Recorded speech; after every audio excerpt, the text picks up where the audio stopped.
ప్రేమ నమ్మకం గల మా పరలోకపు తండ్రి, కృప కలిగిన రాజా, మీ ఘనమైన నామమునకు వందనములు, స్తోత్రములు. మీ అపారమైన ప్రేమను బట్టి మీ అద్వితీయ కుమారుడు యేసుక్రీస్తు ప్రభువారిలో మమ్మల్ని మీ బిడ్డలుగా చేసుకొని ఇంతవరకు మీ దయగల హస్తం నుండి భద్రపరిచి సజీవ లెక్కలో ఉంచి ప్రభువా, ఈ నియామకుడుగో మీ వాక్యము ద్వారా మీ ఉపదేశము మేము పొందిన మిత్తమై వాక్య కూడుకు తోడుకుని వచ్చిన మీ ప్రేమంతటిని బట్టి మీకే వందనములు, స్తోత్రములు చెల్లించున్నా. మా మధ్య మీరు ఉన్న దేవుడు, మాలో ఉన్న దేవుడు, మమ్మల్ని చూచున్న దేవుడు, మాకు ప్రభువా పరలోక సంబంధమైన విషయాలు మాకు అనుగ్రహించే దేవుడు, మీ రాజ్యం కొరకే సిద్ధపరిచే దేవుడు, మీ చిత్తానుసారంగా మమ్మల్ని నడిపించే దేవుడు, మీ సన్నిధిని అనుభవించే ఆధిక్యత దీనులము అయోగ్యులు అపాత్రులమైన మాకు అనుగ్రహించారు. మీకే వందనములు ప్రభువా. తోడుకుని వచ్చిన ప్రతి ఒక్క బిడ్డను బట్టి మీకే వందనములు. ఇంకా రావాల్సిన మా ప్రియులను కూడా మీ పాస్ సన్నిధిలో ఎత్తిపట్టుకుంటున్నాను. వారు కొన్ని అడ్లు ఆటకములు అధిగమింపజేసి జయోత్సాహంతో మీ ఇంటికి రాగలగడానికి మార్గం సరళం చేయమని విజ్ఞాపన చేయుచున్నాను. జయం కలిగిన దేవా, మీ ఇంటికి రాగలగడానికి అనుగ్రహించిన మంచి వాతావరణాన్ని బట్టి మీకే స్తుతులు, అనుగ్రహించిన విద్యుత్ సదుపాయాన్ని బట్టి మీకే వందనములు, అనుగ్రహించిన మైక్ సిస్టాన్ని బట్టి మీకే వందనములు. సమస్తమును ఈ ఆధిపత్యంలో ఉంచుకొనమని మీ పాదం చెంత సాగిలపడుచున్నాను. దుష్టుని యొక్క పన్నాగాలపై విజయాన్ని అనుగ్రహించమని విజ్ఞాపన చేయుచున్నాను. మీ దాసుడు గత 2 దినములు ప్రభువా తండ్రి తూర్పుగోదావరిలో తండ్రి అనేక మంది మీ బిడ్డలతో కలిసి మీ రాజ్య సువార్త ప్రకటించి చేయబడిన పరిచర్యను ఆత్మ ద్వారా ముద్రించారని నమ్మి మీకు స్తోత్రములు చెల్లించున్నా. జయము కలిగిన దేవా, చేయబడిన పరిచర్య అది 100 ఫలితాన్ని మేము కనులారా చూసి మిమ్మల్ని మహింపరచుట్లో మీరే కృపను అనుగ్రహించండి. మీ సంకల్పం ఏ బిడ్డ పట్ల ఏదైతే ఉందో అది వినిన వాక్యం నిష్ప్రయోజనం కాకుండా వారిలో ఆత్మకార్యం జరిగించి అనేక మంది రక్షింపబట్లు, అనేక మంది సంఘదర్శనంలోనికి వచ్చుట్లు, అనేక మంది లోకములు మరలా తిరిగి లాగబడిన వారు తిరిగి మిమ్మల్ని క్షమాపణ హృదయంతో మిమ్మల్ని చేర్చుకున్నట్లు మీరే సహాయపడమని విజ్ఞాపన చేయుచున్నా. జయము కలిగిన దేవా, ఈ సమయంలో ఈ స్థలములో మీ వాక్యం చుట్టూ కూడా రాగలడానికి మాకు అనుగ్రహించిన ఆధిక్యతను బట్టి మీకే వందనములు. ఈ సమయంలో పాటల ద్వారా మిమ్మల్ని మహిమపరిచే సమయం ఎంతో ఆశీర్వదకరంగా, దీవెనకరంగా, మీకు మహిమకరంగా చేయండి ప్రభు. వాక్య ధ్యాన సమయం కూడా మీరే మీ ఉపదేశమును మాకు అనుగ్రహించి తద్వారా మేము ఆత్మీయ ఎదుగుట్లో మీరే సహాయపడమని విజ్ఞాపన చేయుచున్నాం.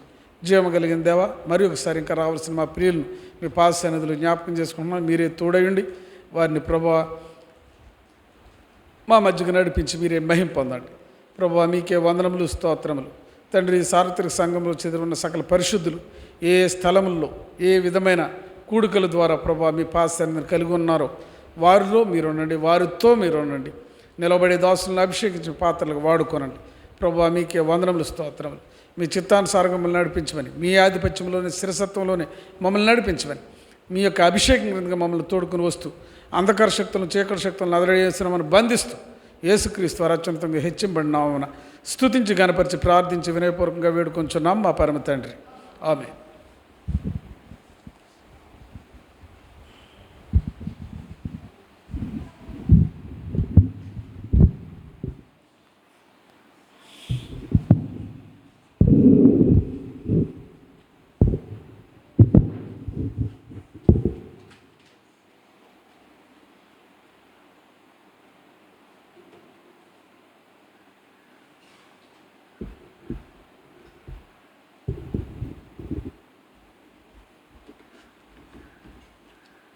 పాట సంఖ్య 616, పాత పాటల పుస్తకంలో 603. రక్షణ ఔన్నత్యము రక్షకుడే తెలుపు. 616 కొత్త పాటల పుస్తకం, 603 పాత పాటల పుస్తకం. రక్షణ ఔన్నత్యము రక్షకుడే తెలుపును, పర్వత శిఖర శ్రేణుల వలెనే నీచలమైనాది. పర్వత శిఖర శ్రేణుల వలెనే నీచలమైనాది. మలిన వస్త్రము వలెనే నిండియుంటిమి నిందలతో, మలిన వస్త్రము వలెనే నిండియుంటిమి నిందలతో. నిందలతో తండ్రి మాదిరిగా మమ్ము వెదకి వచ్చి వింతగా మమ్ము రక్షించెను. తండ్రి మాదిరిగా మమ్ము వెదకి వచ్చి వింతగా మమ్ము రక్షించెను. రక్షణ ఔన్నత్యము రక్షకుడే తెలుపును. పర్వత శిఖర శ్రేణుల వలెనే నిశ్చలమైనది. పర్వత శిఖర శ్రేణుల వలెనే నిశ్చలమైనది.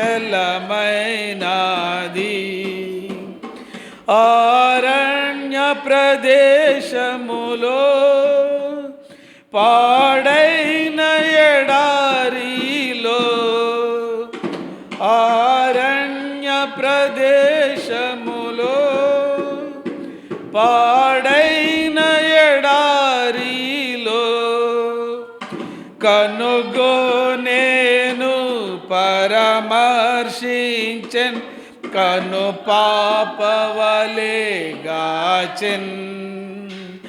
కనుగొనేను పరామర్శించెన్ కను పాపవలే గాచెన్.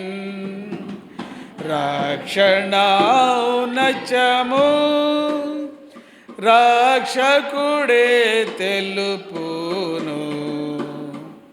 పర్వత శిఖర శ్రేణుల వలెనే నిశ్చలమైనది. పర్వత శిఖర శ్రేణుల వలెనే నిశ్చలమైనది. యాకోబు వలె నుంటిమి ఇశ్రాయేలుగా మార్చెను. యాకోబు వలె నుంటిమి ఇశ్రాయేలుగా మార్చెను. తన స్వాస్థ్యముగా తన భాగముగా తన జనముగనైతిమి. తన స్వాస్థ్యముగా తన భాగముగా తన జనముగనైతిమి. రక్షణ ఔన్నత్యము రక్షకుడే తెలుపును. పర్వత శిఖర శ్రేణుల వలెనే నిశ్చలమైనది. పర్వత శిఖర వలెనే నిశ్చలమైనది. పర్వతములను సృజించెన్ శ్రేష్టమైనవి నిచ్చెన్. పర్వతములను సృజించెన్ శ్రేష్టమైనవి నిచ్చెన్. అబ్రహాం మోషే ఏలియా యేసు ఎక్కిరి శిఖరములను. అబ్రహాం మోషే ఏలియా యేసు ఎక్కిరి శిఖరములను. రక్షణ ఔన్నత్యము రక్షకుడే తెలుపును. పర్వత శిఖర శ్రేణుల వలెనే నిశ్చలమైనది. పర్వత శిఖర శ్రేణుల వలెనే నిశ్చలమైనది. పక్షిరాజు వలె ప్రభువు రేఖలతో మమ్ము మోయున్. పక్షిరాజు వలె ప్రభువు రేఖలతో మము మోయున్, అలసటలేక మము పట్టుకొని ఆకాశమున నడుపును. అలసటలేక మము పట్టుకొని ఆకాశమున నడుపును. రక్షణ ఔన్నత్యము రక్షకుడే తెలుపును. పర్వత శిఖర శ్రేణుల వలెనే నిశ్చలమైనది. పర్వత శిఖర శ్రేణుల వలెనే నిశ్చలమైనది. యేసుని సత్యములు పర్వత శిఖరములు, యేసుని సత్యములు పర్వత శిఖరములు, పరిపూర్ణమగు ప్రభు రక్షణను పరికింపజేయును. పరిపూర్ణమగు ప్రభు రక్షణను పరికింపజేయును. రక్షణ ఔన్నత్యము రక్షకుడే తెలుపును. పర్వత శిఖర శ్రేణుల వలెనే నిశ్చలమైనది. పర్వత శిఖర శ్రేణుల వలెనే నిశ్చలమైనది. యెషయా ప్రవచనములు రక్షణ వివరములు, యెషయా ప్రవచనములు రక్షణ వివరములు, శిఖర శ్రేణి అనుభవములు శిఖరముపై పొందుము.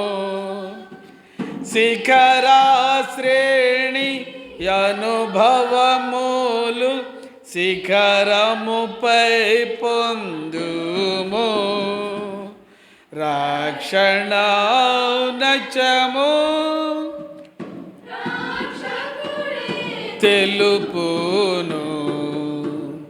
పర్వత శిఖర శ్రేణుల వలెనే నిశ్చలమైనది.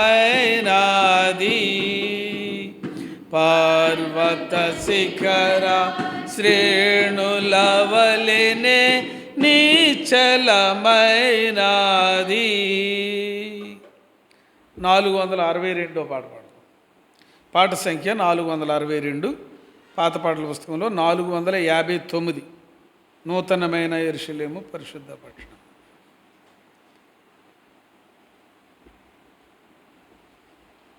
(462) పాత పాటల పుస్తకంలో 459. మరి పాటల పుస్తకం పాత పాటల పుస్తకం అయితే 722.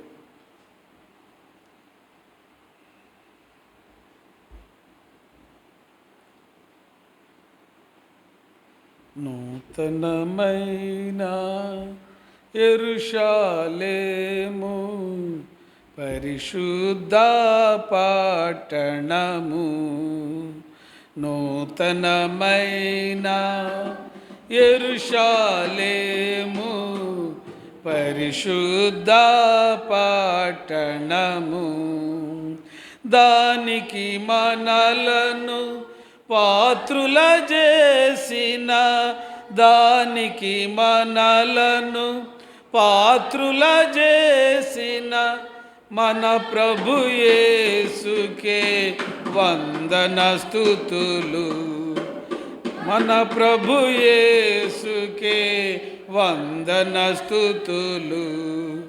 నూతనమైన యెరూషలేము పరిశుద్ధ పట్టణము. తనమైన యెరూషలేము పరిశుద్ధ పట్టణము. సమాధాన సంతోషము పరిపూర్ణముగా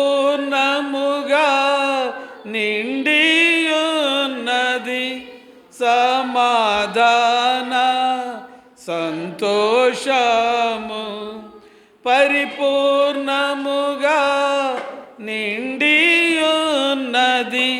శాంతిదాత యేసు ప్రభువు, శాంతిదాత యేసు ప్రభువు ఏలుచున్న రాజ్యములో మనలను పాలి వారిగా చేసిన రారాజునకే స్తోత్రములు. నూతనమైన యెరూషలేము పరిశుద్ధ పట్టణము.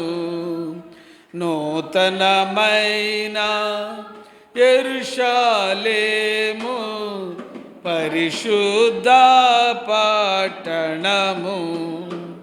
మన పాపములను క్షమించెనుగా కల్వరి సిలువ రక్తము ద్వారా.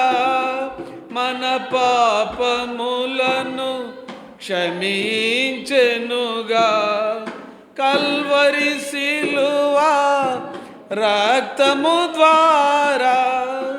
తన పరిశుద్ధత యందు మనలా, తన పరిశుద్ధత యందు మనలా పాలివారిని గజేసే మహిమాపూర్ణుడా మా దేవా. మనసారా నిన్ను పాడెదను. నూతనమైన యెరూషలేము పరిశుద్ధ పట్టణము. నూతనమైన యెరూషలేము పరిశుద్ధ పట్టణము. పరిశుద్ధ పట్టణము ఎంతో సౌందర్యము కలిగియున్నది. పరిశుద్ధ పట్టణము ఎంతో సౌందర్యము కలిగియున్నది. భర్త కొరకు సిద్ధపడిన, భర్త కొరకు సిద్ధపడిన పెండ్లి కుమార్తెగా నుండెనుగా. మన వధువుగా చేసిన ప్రభుకే స్తుతి చెల్లింతము నిరతం. నూతనమైన యెరూషలేము పరిశుద్ధ పట్టణము. నూతనమైన యెరూషలేము పరిశుద్ధ పట్టణము. దేవుడే మనతో నివసించును, కాపురముండును మనతో నిత్యము. దేవుడే మనతో నివసించును, కాపురముండును మనతో నిత్యము. దేవుడే మనకు తోడైయుండి, దేవుడే మనకు తోడై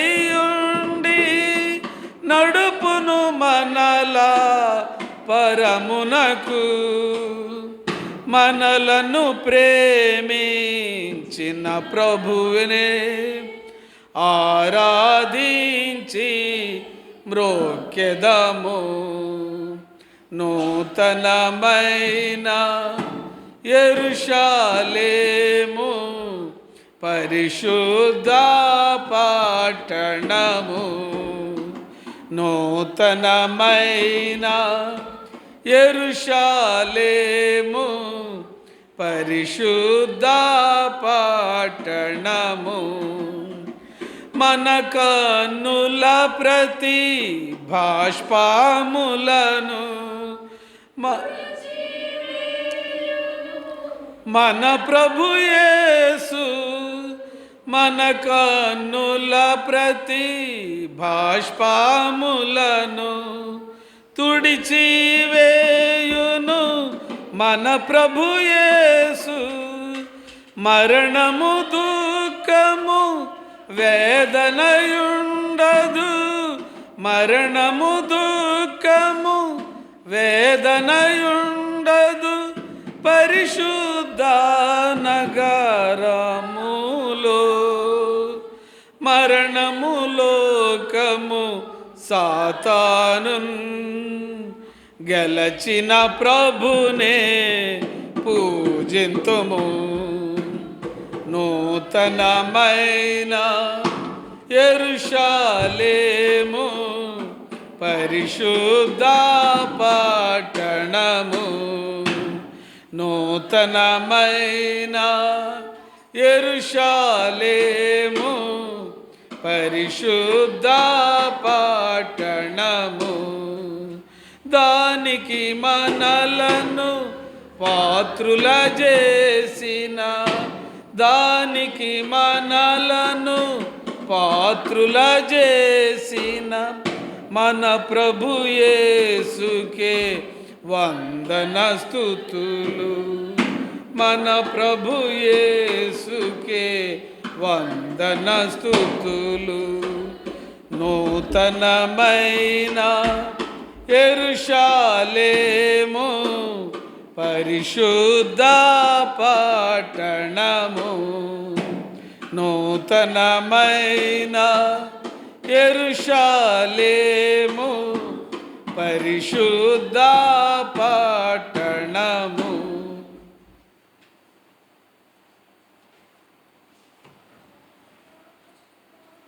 పరిశుద్ధ గ్రంథాలపైకెత్తి బైబిల్ పల్లవపాడు. పఠింప శ్రేష్ఠ గ్రంథము బైబిల్, పఠింప శ్రేష్ఠ గ్రంథము బైబిల్. అనుదినము పఠించిన ప్రేమతోడ నడుపును. హో పఠింప శ్రేష్ఠ గ్రంథము Bible. The best book to read is the Bible. The best book to read is the Bible. If you read it every day, it will help you all the way. Oh, the best book to read is the Bible. వాక్య పఠనం కొరకై పరిశుద్ధ గ్రంథంలో నుండి యెషయా గ్రంథం 2వ అధ్యాయం మార్చి చదువుకుందాం. ప్రవక్త అయిన యెషయా గ్రంథం 2వ అధ్యాయం మార్చి చదువుకుందాం. యోదాను గూర్చియు యెరూషలేమును గూర్చియు ఆమోజు కుమారుడైన యెషయాకు దర్శనం వలన కలిగిన దేవోక్తి.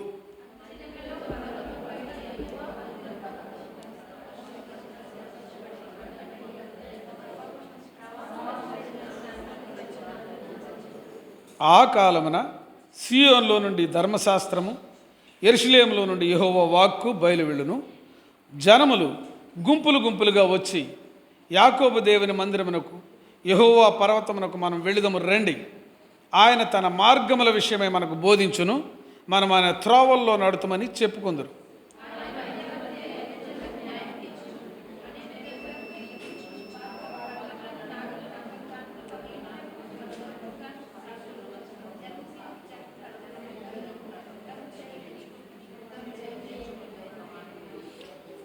యాకోబు వంశస్థులారా రండి, మనం యెహోవా వెలుగులో నడుచుకుందాము.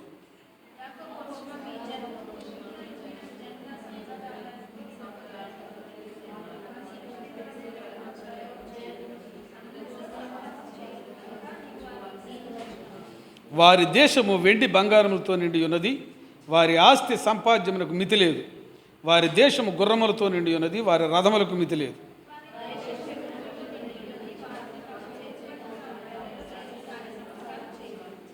అల్పులు అణగదొరక్కబడుదురు, గనులు తగ్గింపబడుదురు, కాబట్టి వారిని క్షమింపకుము.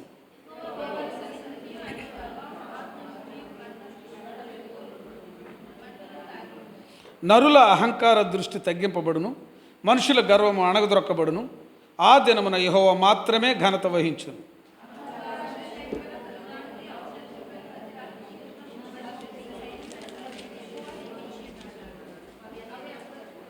ఔన్నత్యము కలిగి అతిశయించు లెబానోను దేవదారు వృక్షములన్నిటికీ, బాషాను సింధూర వృక్షములన్నిటికీ, ఉన్నతమైన ప్రతి గోపురమునకును బురుజులు గల ప్రతి కోటకును,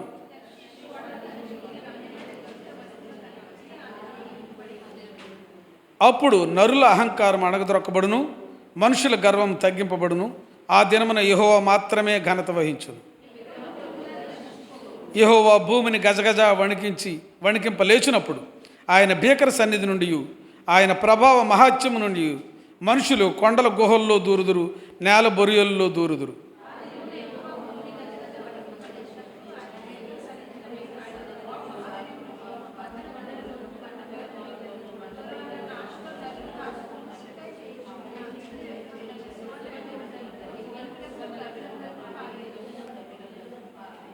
తన నాసికా రంధ్రములలో ప్రాణము కలిగిన నరుని లక్ష్య పెట్టకము. వానిని ఏ విషయములో ఎన్నిక చేయవచ్చును? ప్రభు సహాయం కొరకే ప్రార్థన చేసుకుందాం.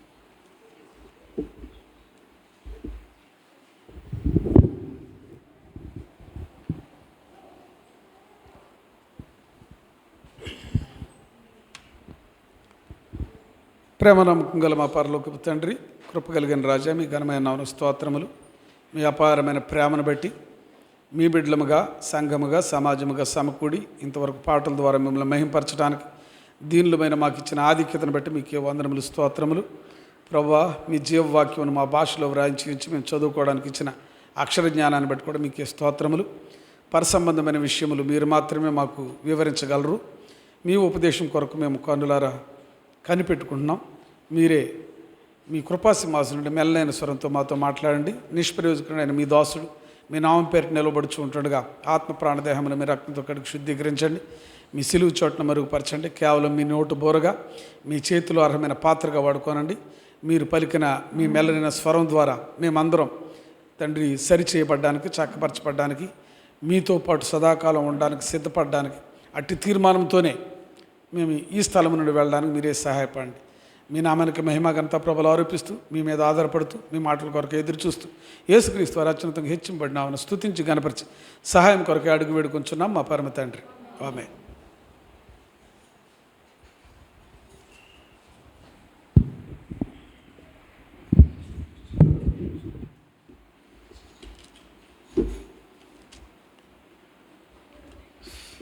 గతంలో ఒకసారి యెషయా గ్రంథం మొదటి అధ్యాయం మనం ఇక్కడ ధ్యానించాం. మరి ఎంతమంది ఉన్నారో నాకు తెలియదు, కానీ అప్పుడు యెషయా గ్రంథం, దీని ఉపోద్ఘాతం కూడా అప్పుడు చెప్పినట్టున్నాను. దీన్ని మినీ హోలీ బైబిల్ అంటారు, చిన్న పరిశుద్ధ గ్రంథం అని. ఎందుకంటారంటే పరిశుద్ధ గ్రంథంలో మొత్తం పుస్తకాలు ఎన్ని? 66. యెషయా గ్రంథంలో అధ్యాయాలు ఎన్ని? 66. మనం కంపేర్ స్టడీ చేస్తే ప్రతి అధ్యాయము ఆయా సంఖ్య కలిగిన పుస్తకంతో టాలీ అవుతుంది. మొదటి అధ్యాయం మరి ఏ పుస్తకానికి? ఆదికాండానికి. ఇప్పుడు రెండో అధ్యాయంకి వచ్చాం, రైట్, నిర్గమకాండానికి. మనం చదివే కొద్దీ అలా ఉంటుంది అన్నమాట. అయితే ఇది యెషయా అంటే యెహోవాయే రక్షణ అని అర్థం. ఇది పరిపూర్ణంగా యెషయా గ్రంథం పూర్తిగా ధ్యానించినట్లయితే పరిశుద్ధ గ్రంథంలో ఉన్న అంత సారాంశం అంతా మనకు లభిస్తుంది ధ్యానపూర్వకంగా ఉంటే. అన్ని పుస్తకాలు చదివినప్పుడు చక్కగా మనం కంపేర్ చేసుకుని చదవచ్చు, చదివితే పూర్తిగా అవగాహన ఉంటుంది. ఈ యెషయా యేసుక్రీస్తు ప్రభువారు పుట్టుకి సుమారు 800 సంవత్సరాలకు ముందు పుట్టినవాడు. యెషయాని పెద్ద ప్రవక్తల్లో మొట్టమొదటి ప్రవక్త అంటాం యెషయాని. ఈ యెషయా ఎవరి కుమారుడంట? మొదటి వచనంలోనే ఉంది. మొదటి అధ్యాయం మొదటి వచనంలోనే ఉంటుంది, రెండో అధ్యాయం మొదటి వచనంలో ఉంటుంది. ఆమోజు కుమారు ఈ యెషయా.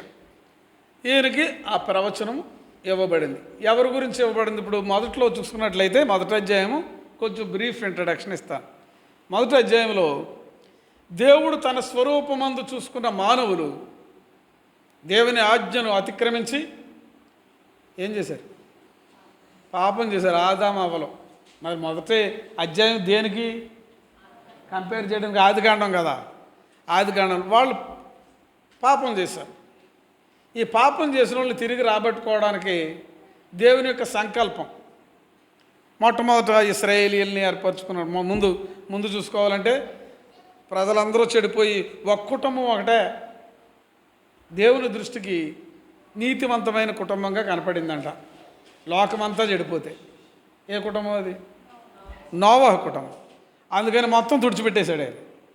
ఇప్పుడు నోవహు కుటుంబంలో నుండి వచ్చిన వాళ్ళే భూమి మీద ఉన్నారు. దానిలో నుండి చూసుకున్నట్లయితే అబ్రహాము ద్వారా ఇస్సాకు వచ్చాడు, ఇస్సాకు ద్వారా యాకోబు వచ్చాడు అంటాం. పెద్దవాడిని వదిలేస్తాం. ఎవరిని? యాషోవుని వదిలేస్తాం. ఎందుకంటే మరి దేవుని యొక్క సంకల్పం ఉన్నవాళ్ళు, దేవుని ఆశీర్వాదానికి పాత్రులైన వాళ్ళని ముందుకు తీసుకొస్తాం. మరి ఆది తల్లిదండ్రులకు పుట్టినోడు ఎవరు? కయ్యేను. Eliminated person. అతన్ని కూడా వదిలేసాం. పాపం హేబేల్ని తీసుకుందామంటే ఆయన ఏమైపోయాడు? చనిపోయాడు కదా, భూమి మీద ఉండకూడదు, చంపేశాడు కయ్యి. సరే, ఎందుకంటే ఆ యొక్క జీనియాలజీలో నుండి ఇప్పుడు ఇశ్రాయేలీలు 12 గోత్రాలు ఉన్నాయి. దావీదు వరకు బాగానే ఉంది. సొలొమోను వచ్చేటప్పటికి 10 గోత్రాలు ఇశ్రాయేలీలు అన్నారు. రెండో రాజ్యం పేరు ఏం పేరు? యోధా రాజ్యం అన్నారు. ఇలా రెండుగా విడిపోయింది. ఈ చరిత్ర అంతా మనకి దినవృత్తాంతాల వరకు మొత్తం రాజులు దినవృత్తాంతాలు ఇవన్నీ చూస్తే మనకు ఉంటాయి. అయితే ఇప్పుడు దేవుని యొక్క ప్రజలు దేవుడు ఏర్పరచుకున్నాడు. యాకోబు వంశస్థులు ఇశ్రాయేలీయులు ఏర్పరచుకున్న వాళ్ళందరూ ఏమైపోయారంటే అంత దేవుడు హత్తుకుని వాళ్ళని ఎంతో ప్రేమించి కనికరించి కృప చూపించి వాళ్ళని పెంచి పోషించుతూ ఉంటే వాళ్ళు ఏం చేశారంటే తిరగబడ్డారు. చాలా బాధతో కూడిన దర్శనం అది. మొదటి అధ్యాయం. వాళ్ళు తిరగబడ్డారు. వాళ్ళు తిరగబడితే వాళ్ళు తిరగబడిన దాని గురించి వాళ్ళ అరికాలు మొదలుకొని నండెత్తి వరకు స్వస్థత కొంచెమైన లేదని 6వ వచనంలో ఉంటుందండి. అటువంటి వాళ్ళకి దేవుడు 18వ వచనాన్ని సొల్యూషన్ ఇచ్చాడు. ఆయన ఏంటది? 1:18. చూసారా ఎంత ప్రేమ కలిగిన దేవుడు. చెడిపోయిన వాళ్ళు, తిరుగుబాటు చేసిన వాళ్ళు, నువ్వు మా తండ్రి కాదన్న వాళ్ళు చూడండి.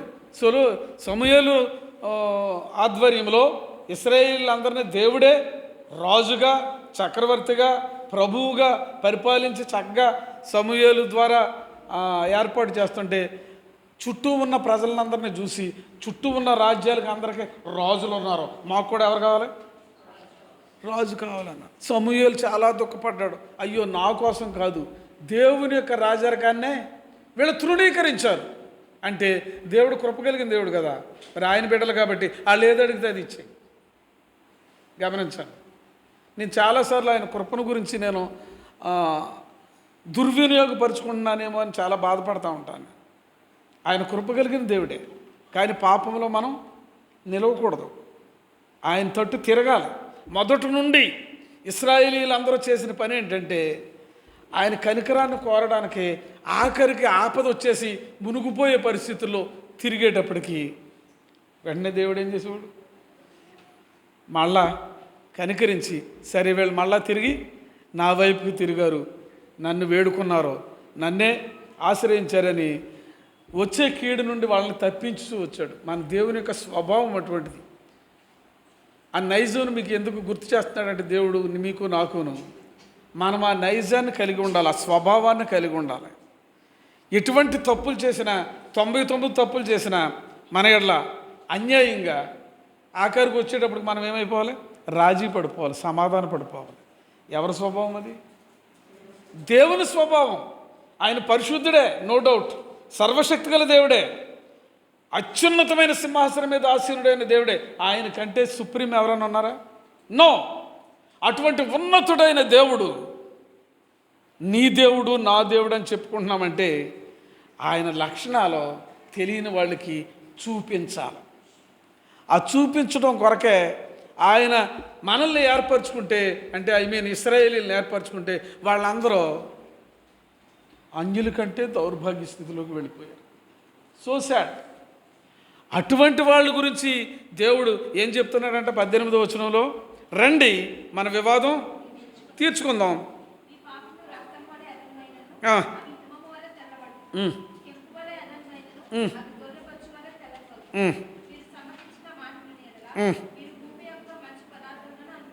చాలు. అంటే ఆయన మళ్ళీ తిరిగి రాజీ పడిపోతే, సమాధాన పడిపోతే దేవుడు ఎటువంటి ఆశీర్వాదాలు దాచి ఉంచాడు? ఈ భూమి మీద ఉన్న మంచివి, ఏది మంచి అయితే అది మనం స్వీకరించే పరిస్థితి. సమ్మతించకపోతే 20వ వచనం,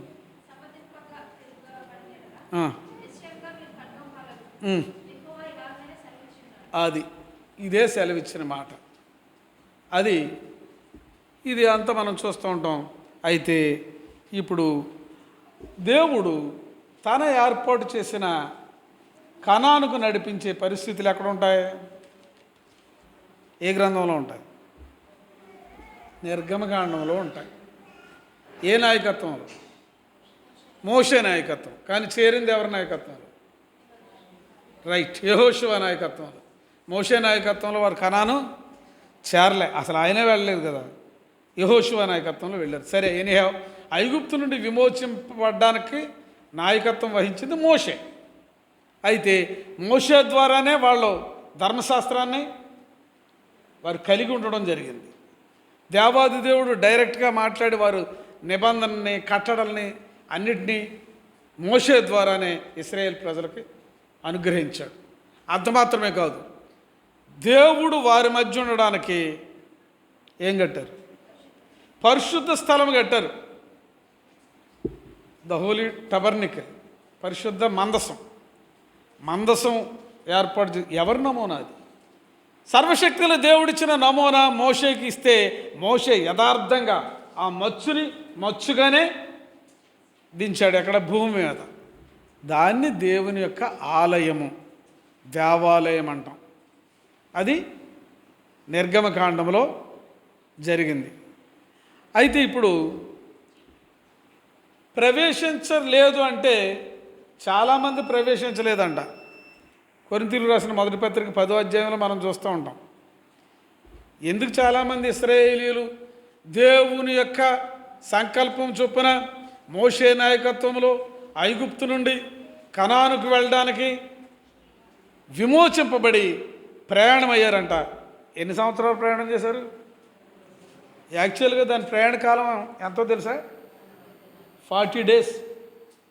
ఒక్కొక్క సంవత్సరం, ఒక్కొక్క దినానికి ఒక్కొక్క సంవత్సరం. ఎందుకంటే మరి మనవాళ్ళు మనలాగే అవిధేయత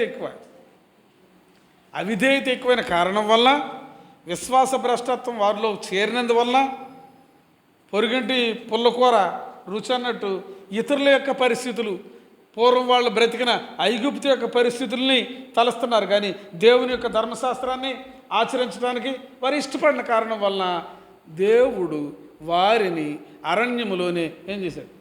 సంహరించేశాడు. ఎంతమందిని?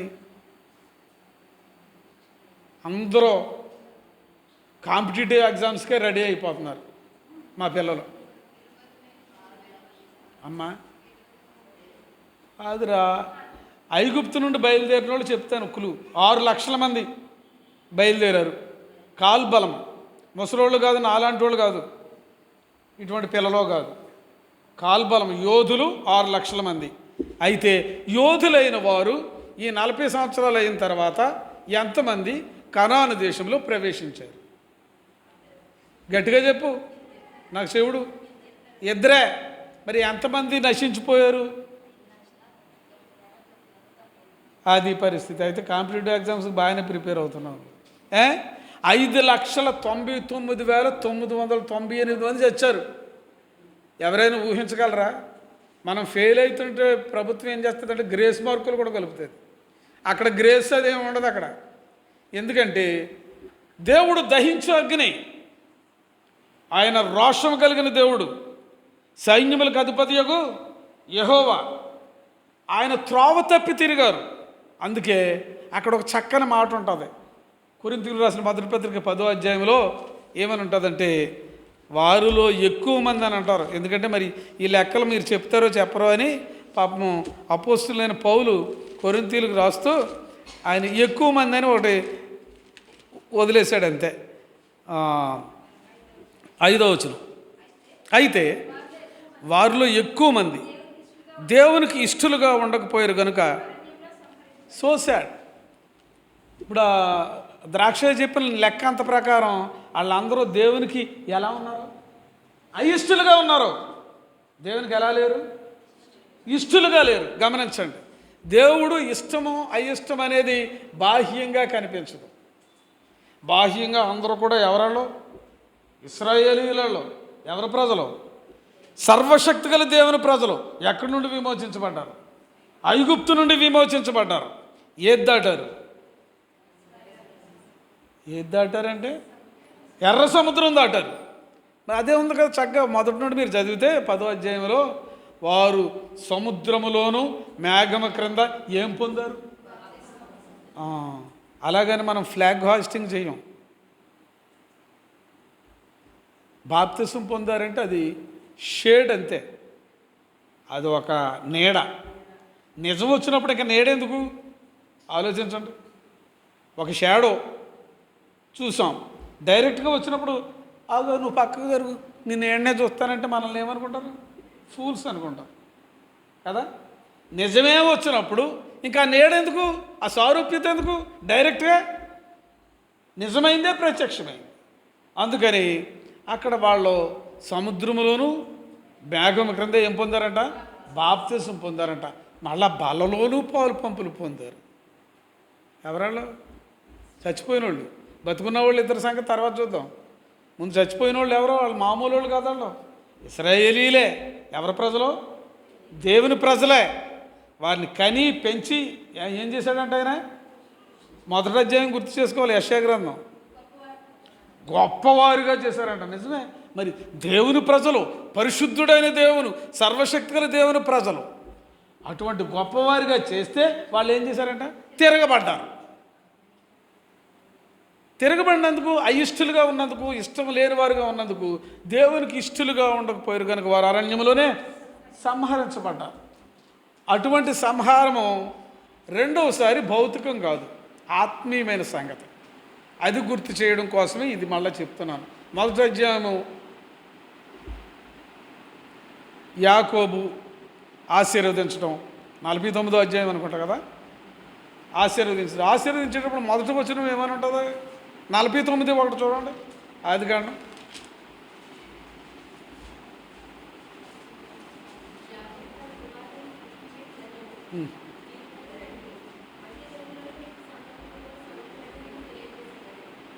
ఏ దినముల్లో అంట?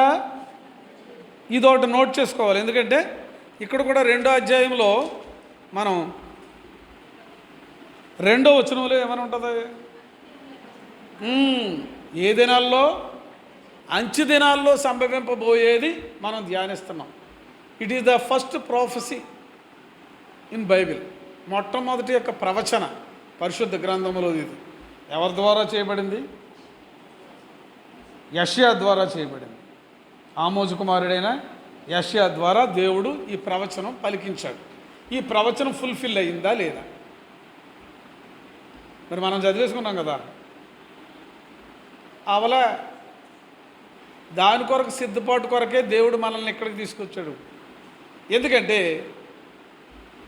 సాధారణంగా ఇప్పుడు క్రైస్తవ సమాజాలన్నీ యెరూషలేము అంట. అంటే అనమాట. యెరూషలేము యాత్ర ఉందా లేదా? మాత్ర కాదు, అది యాత్ర. ఉందా? చేతులు ఎత్తమనండి. ఎవరు వెళ్తారో ఎవరు వెళ్ళరు అని కాదు. ఆ యెరూషలేము గురించి నేను చెప్పడంలే. ఎందుకంటే ఆ యెరూషలేము సియోను, జైన్, మౌంట్ జైన్ అంటాం, పరిశుద్ధ సియోను, పరిశుద్ధ పర్వతం. ఆ పర్వతం దాని బ్యాక్గ్రౌండ్ మనం చూసుకున్నట్లయితే దావీదు జయించి తీసుకున్న దాన్ని యెరూషలేము. ఆ యెరూషలేములో చక్కగా సియోను ప్రక్కనే యెరూషలేము, ఆ కొండ ప్రక్కనే. అది మనకి హిమాలయాల్లో బాగా ఎత్తుగా ఉన్న శిఖరాన్ని ఏమంటాం? మౌంట్ ఎవరెస్ట్ అంటాం. Very good. అలాగే అక్కడ పర్వతాల్లో మోరియా మౌంటైన్స్లో ఉన్నతమైన పర్వత శిఖరం ఏదనమాట? జైన్. ఆ జైన్నే రూపాంతరం చెందించి మందిరం కట్టిన తర్వాత ఏమని పిలుస్తున్నాం? యెరూషలేము అని పిలుస్తున్నాం. ఆ యెరూషలేము ఎంతో సుందరంగా కట్టాలనుకున్నాడంట. ఎవరో? దేవుని యొక్క హృదయానుసారుడైన దావీదు. కానీ ఆయన వల్ల అయిందా? అవ్వలేదు. కానీ దాని మెటీరియల్ అంతా కుప్పలుగా హృదయపూర్వకంగా సమకూర్చిన వాడు దావీదే, నో డౌట్ ఎట్ ఆల్. కానీ దైవ సంకల్పం చొప్పున సొలొమోను ద్వారా కట్టబడింది. అసలు టన్నులు వీసులు, మణుగులు రకరకాలు ఉంటాయి. మనం మామూలుగా అయితే టన్నుల్లో, ఏంటది, మనం రాళ్ళు టన్నుల్లో తేవడానికి నానా ఇబ్బందులు పడుతున్నాం. చిప్స్ టన్నుల్లో బంగారం ఉపయోగించారు, అక్కడ టన్నుల్లో వెండి ఉపయోగించారు. చెప్ప సఖ్యము కానీ కొలతలేని అంత గొప్ప వైభవంగా ఇత్తడిని ఉపయోగించారు, ఇనుమును ఉపయోగించారు. అసలు దాన్ని కౌంట్ చేయడానికి లేదు ఎంతెంత వాడారని. అటువంటి ఉన్నతమైనవి ఉపయోగించి చక్కగా సువర్ణ దేవాలయమైన యెరూషలేమును సొలొమోను కట్టాడు. తర్వాత కొల్లగొట్టేయడం అయిపోయింది. తర్వాత తిరిగి నెహెమ్యా, ఎజ్రా వాళ్ళ కాలంలో అట్లా తిరిగి కొంత రిపేర్ చేయడం జరిగింది. అంతేగాని పూర్వ వైభవం మాత్రం రాలేదు నాకు తెలిసి, నేను చదువుకున్న వాక్యాల ప్రకారంగా. కారణం ఏంటంటే అంతా కొల్లగొట్టుకు వెళ్ళిపోయారు రకరకాల పరిస్థితులను బట్టి. దానికి గల కారణం ఏంటంటే యెరూషలేము ఏ పట్టణం? దేవుని పట్టణం, పరిశుద్ధ పట్టణం. పరిశుద్ధంగా ఉంచవలసిన స్థలంలో అపవిత్రమైన పరిస్థితులు, దేవాది దేవుని యొక్క కట్టడలను, ఆజ్ఞలను విస్మరించి నడుచు వారి మనసులన్నీ చెరిపేసుకున్న కారణం వలన దేవాది దేవుడు అన్యులకు అప్పగించేశాడు. ఎవరిని? యెరూషలేముని. ఆ యెరూషలేముని ఇప్పుడు చూడాలనుకుంటే మరి చాలామంది చూస్తా కడతారు. కానీ నాకు వెళ్ళే పరిస్థితులు దేవుడిచ్చాడు. అంటే అంత తగినంత డబ్బులు ఉన్నాయి, వెళ్ళాలనిపించడం లేదు. కారణం ఏంటంటే ఆ యెరూషలేము భూమి అంతా మిక్కిలి వేండ్రంతో ఏమైపోద్దంట? మీరు చెప్పకపోతే మరి పేతురు రాసిన 2వ పత్రిక. అవును, టైం చాలా ఎక్కువైపోతుందేమో. సరే చూద్దాం. 3వ అధ్యాయం 10వ వచనం.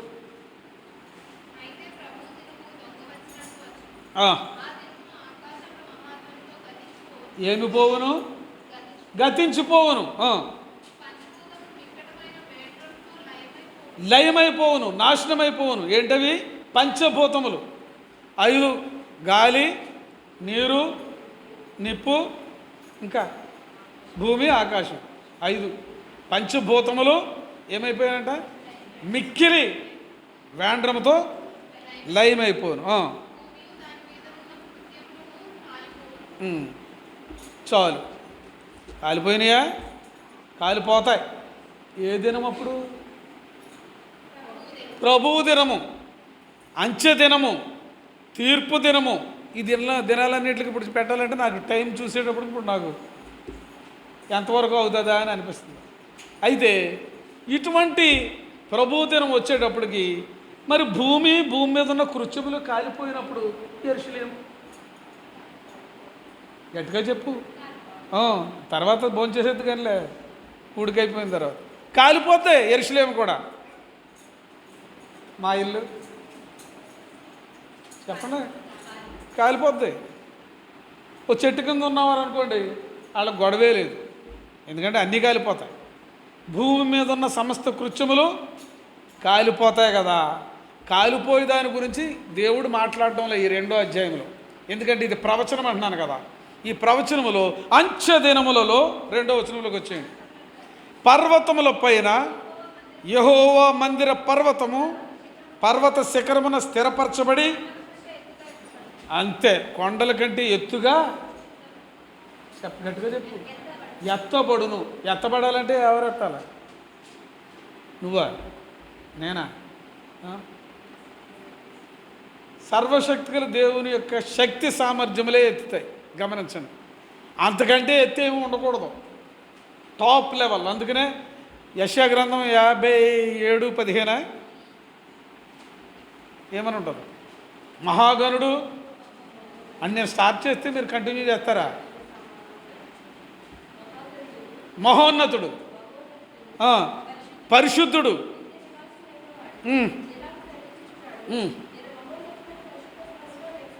ఎక్కడమ్మా? మహోన్నతమైన మహా ప్లస్ ఉన్నతం, మహోన్నతం వేసండి. ఎవరు చెప్పారు? నువ్వేం లాభం? పరీక్షలకు ప్రిపేర్ అయ్యేవాళ్ళు చెప్పాలి. గుణసంధి సరేరా, సంధి సంగతి తర్వాత. కానీ మహోన్నతుడు, మహోన్నతుడు, ఇంకంతకంటే ఉన్నతమైన పరిస్థితి లేదు. అలాగే ఉన్నతమైన ఆయన పైన సింహాసనం వేసుకుంటానన్నదంట. ఎవరో? లూసిఫర్. ఇంకా వద్దులేండి, తర్వాత ఎప్పుడైనా ఉంటే ధ్యానించవచ్చు. యెషయా గ్రంథంలోనే ఉంటుంది 6వ అధ్యాయంలో ప్రవచనం. అయితే తేజో నక్షత్రం గురించి చెప్తూ పాపం మహోన్నతుని కంటే కొంచెం పైకెత్తుకుందాం అంటారు. ఎక్కడికి వెళ్ళిపోయింది? బుడుందని పాతాళానికి వెళ్ళిపోయింది. సర్వశక్తుల దేవుడి కంటే ఎవరు గర్వించి ఊహించుకున్నా మీ దేవుడి కంటే మా దేవుడు గొప్పవాడంటే ఆ దేవుడు అనబడేవాడు ఆడు కూడా నాశనం అయిపోతాడు. సుప్రీం గాడ్ ఆయన ఉన్నతమైన దేవుడు, మహోన్నతుడైన దేవుడు, జీవము కలిగిన దేవుడు, పరిశుద్ధుడైన దేవుడు. ఆయన కంటే ఉన్నతమైన సింహాసనం ఇంకెవరికి ఉండదు. అందుకనే ఆ పర్వత శిఖరం కూడా, ఆ మందిరం కూడా ఏం చేయబడిందంట? ఎత్తు చేయబడిందంట. ఎత్తు చేయబడిందంటే అది ఏ మందిరం అంటే యెరూషలేము మందిరం. ఈ యెరూషలేముకి 14 పేర్లు ఉన్నాయి. ఎన్ని పేర్లు? 14 పేర్లు. నేను సరే స్పీడ్గా చదివితే ఆ 14 పేర్లు చదువుతారు. కానీ ఈవేళ చూద్దాం. మొదటి అధ్యాయం 26వ వచనం యెషయా గ్రంథం. మూడో లైన్లో చదివేయమ్మా. చూడండి, 1 నీతిగల పట్టణం, 2 నమ్మకమైన నగరం. చూడండి, the city of righteousness, the faithful city. ఎన్ని పేర్లు వచ్చినాయి? 2 పేర్లు వచ్చినాయి. తర్వాత 60వ అధ్యాయం యెషయా గ్రంథమే 14వ వచనం. స్పీడ్గా చదవండి.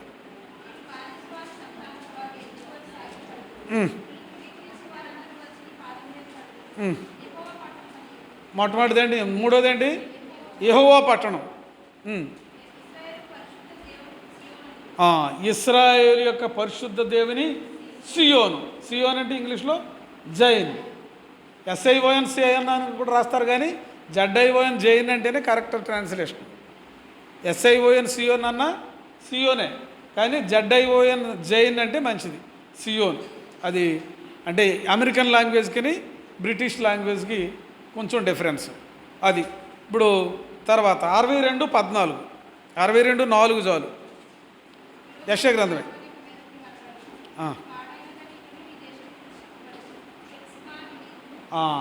హెప్సిబా ఎవరికి? Hepsiba my delight. క్రింద ఫుట్ నోట్లో ఉంటుంది అమ్మా. ఇష్టురాలు అని మై డిలైట్ అది. తర్వాత విమోచింపబడింది, ఇష్టపడింది. మొట్టమొదటి ఏమనుంది? 62:4లో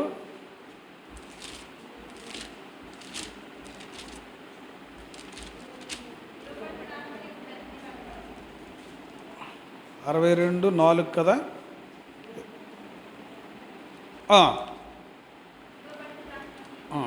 62:12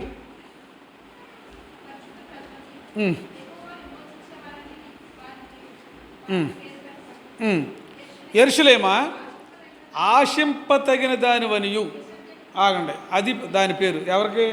యెరూషలేముకి. 2, విసర్జింపబడని పట్టణం. విసర్జింపబడని పట్టణం, దానికి పేర్లు. తర్వాత ఇర్మియా గ్రంథం 11వ అధ్యాయం 16వ వచనం.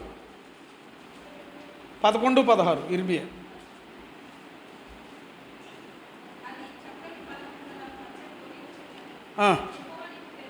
చాలు. పచ్చని ఫలము గల ఒలీవ చెట్టు, అదే ఫలము గల పచ్చని ఒలీవ చెట్టు అని ఎవరికి పేరు?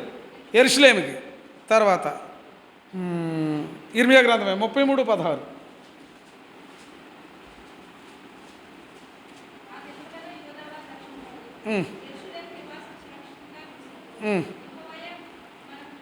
యెహోవాయే మనకు నీతి.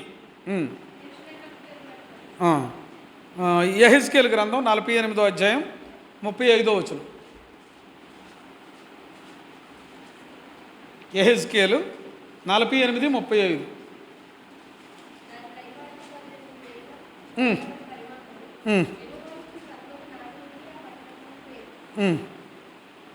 దానికి ఏమని పేరంట? సత్యము. ఇంకా యెహోవాయే, ద లార్డ్ ఈజ్ ట్రూ. యెహోవాయే సత్యము అనేది పేరు. తర్వాత జకర్యా గ్రంథం 8వ అధ్యాయం 3వ వచనం.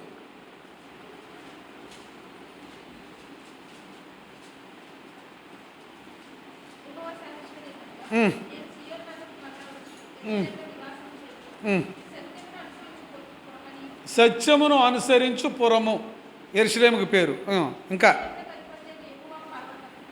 సైన్యములకు అధిపతియగు యెహోవా పర్వతం యెరూషలేముకి పేరు. ఇంకా పరిశుద్ధ పర్వతం అని కూడా పేరు. దానిలో 3 ఉంటాయి. అక్కడ జకర్యా 8:3లో 3 పేర్లు ఉంటాయి. ఎవరికి? యెరూషలేముకి. ఈ పేర్లు బాగా గమనించండి. ఈ పేర్లన్నీ ఎందుకు చెప్పానంటే 14ను, ఈ పేర్లు గతములో యెరూషలేముకు ఉన్న పేర్లు కాదు. ఇప్పుడు కూడా యెరూషలేమును ఆ విధమైన పేర్లతో పిలువబడ్డం మనం చూడం. ఎప్పుడు చూడగలమంటే ప్రకటన గ్రంథం 21వ అధ్యాయంలో ఉంటుంది. ఏమని? 1-2 వచనమా? కొత్త ఆకాశాన్ని కొత్త భూమిని చూచాను, గతించిపోయాయి, సముద్రం లేదు. అమ్మా, ఏ యెరూషలేము? నూతనమైన యెరూషలేమనే, అది కొంచెం గమనించండి. నూతనమైన యెరూషలేము అనే పరిశుద్ధ పట్టణానికి ఈ 14 పేర్లు ఉంటాయి. ఈ 14 పేర్లు ఎప్పుడంటే యేసుక్రీస్తు ప్రభువారితో మనము యెరూషలేములో ఉండి మనం పిలువబడతామన్నమాట. ఈ మర్మం చాలా జాగ్రత్తగా గుర్తుంచుకోవాలి.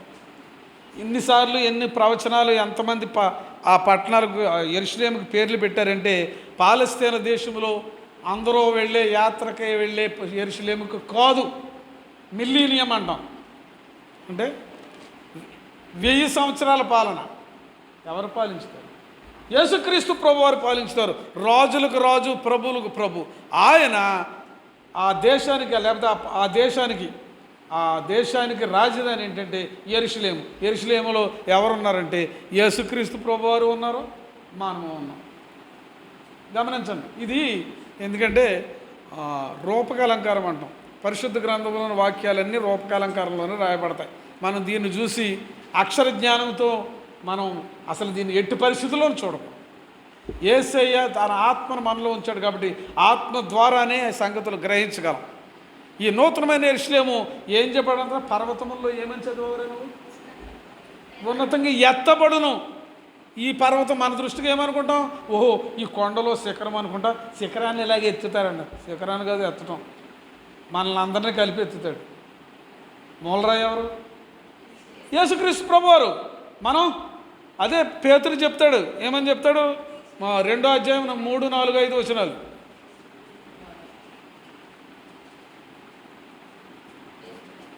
యేసుక్రీస్తు ద్వారా దేవునికి అనుకూలమైన ఆత్మ సంబంధమైన బలులు అర్పించుటకు పరిశుద్ధ యాజకులుగా ఉండినట్లు మీరును గమనించండి, ఎవరైతే యేసు రక్తం ద్వారా మన పాపములు కెంపు వలె ఎర్రగా ఉన్నా, రక్తం వలె ఎర్రగా ఉన్నా, అవి హిమము కంటే, గొర్రెబొచ్చు కంటే, గొర్రెబొచ్చు అంటే మన గొర్రెలు కాదు, పాలస్తీనా దేశంలో గొర్రెలు ఎంతకంటే తెల్లగా ఉంటుంది దాని బొచ్చు, అంత తెల్ల బొచ్చు వలె తెల్లగా చేస్తానన్నాడు. అందుకే అటువంటి తెల్లటి వస్త్రాలు ధరించుకోవడం అంటే ఈ తెల్లవి కాదు. నన్ను కూడా సహోదరుడు రత్నం గారితో సంభాషిస్తూ అన్నాను, ఈ వస్త్రాలు కాదు. ఎక్కడ వస్త్రాలు? హృదయానికి ఉన్న వస్త్రాలు. ఆ వస్త్రాలు ఎలా ఉండాలమ్మా? పై రూపం నేను ఎలా ఉన్నాను? నల్లగా ఉన్నాను. పై రూపం చూడ దేవుడు ఏది చూస్తాడు? హృదయాన్ని చూస్తాడు. పైకి తెల్లగా ఉండి లోపల నల్లగా ఉన్నాడు అనుకోండి, వొమిటెడ్, తీర్పులోనికి వచ్చేవాడు. పైకి నల్లగా ఉన్న లోపల తెల్లగా ఉంటే వాడు దేవునితో ఆనందించేవాడు.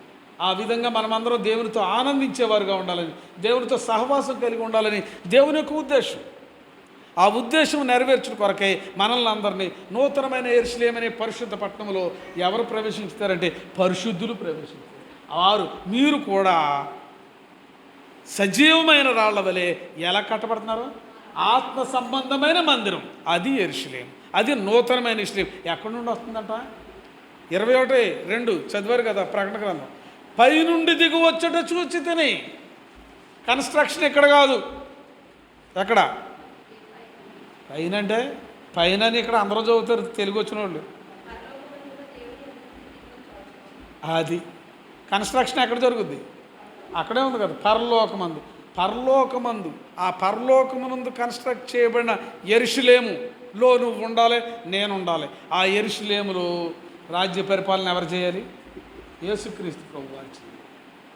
సర్వశక్తుల దేవుడు దానిలో మాత్రమే ఉంటాడు. సింహాసనాసీనుడైన దేవుడిని అక్కడే చూస్తాం. ఆయన్ని గొర్రె పిల్లని చూస్తూనే మనం ఏం చేస్తాం? ఆరాధన చేస్తాం, యాజకత్వం చేస్తాం. ఆత్మ సంబంధమైన మీరును యాజకులుగా ఉండినట్లు చదివింది కదా, మీరు కూడా యాజకులుగా ఉన్నట్టు సజీవమైన రాళ్ల వలె ఉండి ఆత్మ సంబంధమైన మందిరముగా కట్టబడుచున్నారు. అది నూతనమైన యెరూషలేము. ఆ యెరూషలేముకున్న పేర్లు ఇప్పుడు మనం చదువుకున్నాం, కానీ ఇప్పుడున్న యెరూషలేముకి పేర్లు కాదు. అది ఏమైపోతుంది? అది కూడా లయమైపోతుంది. రాజ్య పరిపాలన చేసేది ఏ భూమి మీద? చెప్పండి, ఈ భూమేనా? ఏ భూమి? ఇప్పుడే చదివారు 21వ అధ్యాయం 1వ వచనం. మళ్ళీ మీరు చెప్పడం లేదంటే ఏం చేయను నేను? ఆహా, ఇప్పుడు మళ్ళీ చూసావా? మరి కాపీ కొట్టకూడదు. క్రొత్త భూమి, ఈ భూమి కాదు. ఈ భూమి దేంతో నిండుందంటే కంప్లీట్లీ ఎంబెడెడ్ విత్ సిన్స్. పాప భూయిష్టమైన భూమి. ఈ భూమి మీద సర్వశక్తుల దేవుడు ఉండడు, క్రొత్త భూమి మీద ఉంటాడు. అది పరిశుద్ధమైన భూమి. ఏది నివసించే భూమి అంట? వెరీ గుడ్, నీతి నివసించే భూమి. వెనకాలోళ్ళు కాక పిల్లలకి చేద్దాం ముందు. ఎక్కడుంది అది? పేతురు రాసిన 2వ పత్రిక 3వ అధ్యాయం 13వ వచనం చదవాలి. అయినను మనము ఆయన వాగ్దానమును బట్టి క్రొత్త ఆకాశముల కొరకును. రైట్. ఇప్పుడు గమనించండి, క్రొత్త సింగులరా ప్లోరల్ ఉంది అక్కడ. ఎందుకు ఆకాశంలో రాయబడిందంటే చాలామంది అనుకుంటారు పైన మనకి ఏం కనపడుతుందండి? బ్లూ కలర్లో. ఇక్కడ కాదు, బయట ఆకాశం కనపడుతుందా? మరి యేసుక్రీస్తు ప్రభువారు సెకండ్ అడ్వెంట్, 2వ రాకడలో ఏ ఆకాశానికి వస్తారు? మధ్యన ఇంకొక ఆకాశం ఉందా? గమనించండి, ఈ ఆకాశాలు కాదు. అందుకే స్పష్టంగా రాయబడి ఉంది. ఏ ఆకాశాలంట? ఇప్పుడు చదివావు కదా, ఎవరు చదివిన వాళ్ళు? అది ఇదేమైపోయింది? లయమైపోద్ది కదా. ఈ ఆకాశం కాదు, ఈ భూమి కాదు, మనం స్వతంత్రించుకునేది. బాగా గుర్తుంచుకోండి మీరు. ప్రభు యొక్క కృప వలన మంటివారమైన మనం, ఈ లోకంలో నీచులుగా తృణీకరింపబడిన మనం, అజ్ఞానులు అవివేకులు అనబడిన మనం, లేకపోతే క్యాస్టిజం చూసుకుంటే అణగారిపోయిన వారు అనబడిన మనం, దేవుడు ఎంత ఉన్నతమైన స్థితి ఇస్తాడో ఆలోచించండి. ఇవన్నీ లయమైపోయేవి, క్షయమైపోయేవి, నాశనం అయిపోయేవి. వీటి మీద మనం, అందుకే కొలస్సీ 3:1 ఏమని ఉంటుంది? మీరు క్రీస్తుతో కూడా లేపబడిన వారైతే పైనున్న వాటినే వెదకుడి. పైన ఏముంది మన కొరకు? ఏ ఆకాశం ఉంది? క్రొత్త ఆకాశం ఉంది. పైనేమో పరలోకం, అక్కడ కన్స్ట్రక్షను. మధ్యాకాశానికి ఎత్తబడతాం. ఎత్తబడిన తర్వాత అప్పుడు పరలోకంలోనికి ఆయన తీసుకువెళ్ళి ఒక ఆత్మ సంబంధమైన మందిరం కన్స్ట్రక్ట్ చేయబడుతుంది. అప్పుడు మిలీనియం కొరకు, 1000 ఏండ్ల పరిపాలన కొరకు కిందకి దిగొస్తాం. దిగొస్తే చాలామంది ఏమనుకుంటారంటే యెరూషలేము లయం అవ్వదని. నా బైబిల్లో లేదు. మరి అలాగే ఉందా? భూమి అంటే భూమి మీద సమస్త కృత్యములు ఏమని చదివారు మీరు? కాలిపోవునని చదివారు కదా. మిక్కుటమైన వేండ్రంతో భూమి ఆకాశం లయమైపోవును, భూమి మీద కృత్యములు కాలిపోవును. ఆ కృత్యము, ఆ పనితనము సొలొమోను ద్వారా చేయబడిన యెరూషలేము, తర్వాత రిపేర్ చేయబడిన ఆ మందిరము ఏమైపోవును? కాలిపోవును. కాలిపోని మందిరంలో ఎవరుంటారంటే ఇప్పుడు చెయ్యెత్తాలి మనం, అంతేనా? కాలిపోని మందిరం ఎక్కడుంది? యేసయ్య మూలరాయిలా ఉంది. అది దేవుని దగ్గర ఉంటుంది. ఎప్పుడు ఉంటుందంటే ఎత్తబడిన తర్వాత మనతో ముందుగా ఎవరు లేస్తారంట? తెస్సలోనికీయులకు రాసిన పత్రిక 4వ అధ్యాయంలో మనం చదువుతాం కదా, ఎవరైనా చచ్చిపోతే క్రీస్తు నందుండి. అంతేగాని క్రీస్తునందున్న వాళ్ళకి భార్యలు, క్రీస్తునందున్న వారి భర్త, క్రీస్తునందున్న బిడ్డలో తాగేసి పడిపోయి చచ్చిపోతే ఆయన పాపం వీళ్ళని బట్టి సమాధికి మంచి కాఫీని తీసుకెళ్ళి, కాఫీని అంటే కాఫీ కాదు, సమాధి పెట్టి తయారు చేసి చక్కగా మోసుకుని వెళ్ళి పాతి పెట్టిన ఆడు మాత్రం ముందుగా జీవముగల దేవుని యొక్క మందిరంలో ప్రవేశించడానికి లేవడం. దేనికి లేస్తాడంటే తీర్పు కోసం లేస్తాడు. గమనించాడు, వాడు లేస్తాడు తీర్పు కొరకు. అందుకని క్రీస్తునందుండి. మళ్ళీ చదువుతారా? ఇప్పుడు మా పాప తీస్తుంది కదా, తెస్సలోనికీయులకు రాసిన మొదటి పత్రిక 4వ అధ్యాయం 13 తర్వాత ఎక్కడో ఉంటుంది. అక్కడ అంతా ఎందుకు?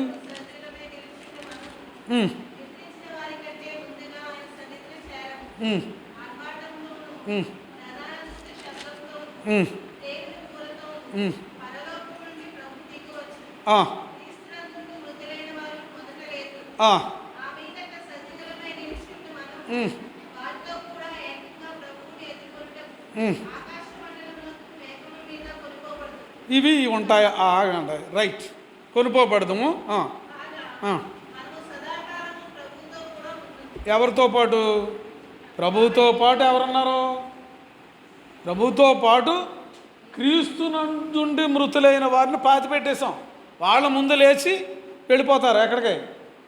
యేసయ్య దగ్గరికి. వారి తర్వాత మనం ఇప్పుడే వచ్చేసింది అనుకుందాం, సెకండ్ అడ్వెంట్. అప్పుడు మనం అయ్యయ్యో మా తమ్ముడు లేడు, మా అబ్బాయి లేడు, ఇక్కడ లేకపోతే భూమి మీద ఎక్కడో చోట ఉన్నాడు కదా. వాళ్ళు కూడా ఎవరైతే యేసుక్రీస్తు ప్రభువారితో వివాదం తీర్చుకుని వారి పాపములన్నీ పరిహరించడానికి యేసుక్రీస్తు రక్తం ద్వారా విమోచింపబడ్డారో, రక్షింపబడ్డారో, ఎవరైతే నీటిలో యేసుక్రీస్తు ప్రభువారి యొక్క సారూప్యంలో ఉండడానికి కొరకై నీటిలో ముంచబడి బాప్తిసం తీసుకున్నారో, మరణించి భూస్థాపన చేయబడి పునరుద్ధానుడై తిరిగి లేచిన యేసుక్రీస్తు ప్రభువారికి సాదృశ్యమైన బాప్తిసం ఎవరు తీసుకున్నారు, వారందరూ కూడా ఎవరైతే ఆయన కృపకు పాత్రులై ఆయన యొక్క లక్షణాలు కలిగి ఉండడానికి ప్రయత్నం చేస్తూ అభ్యాసం చేస్తూ ఆయన వలె మారారు, వాళ్ళందరూ కూడా ఎక్కడికి వెళ్తారు? మేఘములపై ఆ మధ్యాకాశానికి ఏం చేయబడతాం? కొనుక్కోబడతాం. ఎప్పుడు? ఇప్పుడు వస్తే ఇప్పుడే. Are you ready? నువ్వు సిద్ధంగా ఉన్నావా? ఎప్పుడు సిద్ధం అంటే లోకాశలు చేసి ఆయనతో లేపబడిన అనుభవం ఉన్నప్పుడు అప్పుడు మనం ఏం చూస్తాం? పైకే చూస్తాం. ఎప్పుడు మనం మధ్యాకాశానికి వెళ్ళిపోతామా? ఎప్పుడు మధ్యాకాశంలో ఆయనతో పాటు ఉండి మొత్తం అందరూ సిద్ధపడిన తర్వాత అప్పుడు కన్స్ట్రక్షన్ అవుతుంది. ఎక్కడ? పరలోకము. ఆ పరలోకము నుండి దిగి వస్తాం. ఇక్కడ ఉన్నాం, మళ్ళీ దిగి వస్తాం, కానీ దీని మీద కాదు. దేని మీద? Very good. నూతనమైన భూమి, క్రొత్త భూమి మీదకి దిగి వస్తాం. అది పరిశుద్ధమైన భూమి. అక్కడ ఏమి నివసిస్తుంది? నీతి నివసిస్తుంది. అప్పుడు ఆ యెరూషలేం కాదు, మనం ఏమనబడతాం? యెరూషలేమే అనబడతాం. ఏమని ఉంది? నూతన యెరూషలేం అని ఉంది కదా. నూతన యెరూషలేం అనే పరిశుద్ధ పట్టణం పరలోకము నుండి దిగి వచ్చుట ఆ పరలోకం నుండి దిగి వచ్చిన యెరూషలేము టాప్ పొజిషన్లో ఉంటుంది. గమనించండి, పర్వతములన్నిటికంటే ఎత్తుగా చేయబడుతుంది. అంతే, అందరూ కనపడతారన్నమాట. ఎవరంటే పాతాళంలో నుండి వచ్చిన వాళ్ళు, నిత్య నరకాల నుండి వచ్చిన వాళ్ళు, అగ్ని ఆరిన పురుగు చావని ప్రదేశానికి వెళ్ళిన వాళ్ళు, వాళ్ళందరూ కూడా మనకు కనపడతారు. మనకు కనపడుతున్నారంటే వాళ్ళకి మనం కనపడతామో కనపడమా చెప్పండి? కనపడతాం. అది లోకాసు వార్త 16వ అధ్యాయమా? లాజరును ధనవంతుడిది. నాకు మతిమరుపు, పిల్లలకి మతిమరుపు వచ్చేది ఎలాగా? అంతేనా? అందులో ఇమ్మీడియట్గా వెళ్ళిపోయాడంట. ఎవరో లాజరు గారు. చూడండి, లాజరు చనిపోయాడంట ఈ లోకంలో. రైట్, చదువు.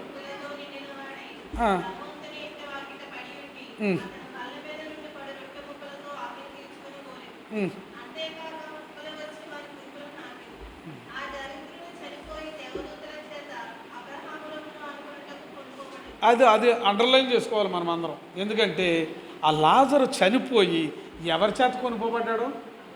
దేవదూతల చేత కొనిపోబడ్డాడంట. బాగా గుర్తుంచుకోండి. దేవుని బిడ్డలకు ఉండే ఆధిక్యత సుప్రీం. మనం ఎప్పుడైనా, నేను ఎక్కడైనా అదే చెప్తాను. నేను క్రిస్టియన్ అని ఎంత గర్వంగా చెప్పగలనంటే, నేను దేవుని బిడ్డను. నాకంటే ఉన్నతుడు ఎవడో లేడు.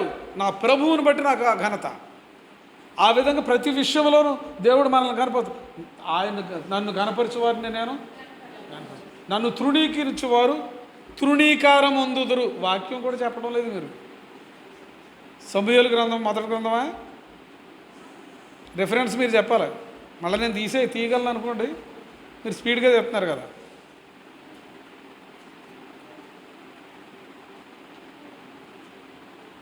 నన్ను గనపరచువారిని నేను గనపరచుదురు, నన్ను తృణీకరించువారు తృణీకారమొందుదురు.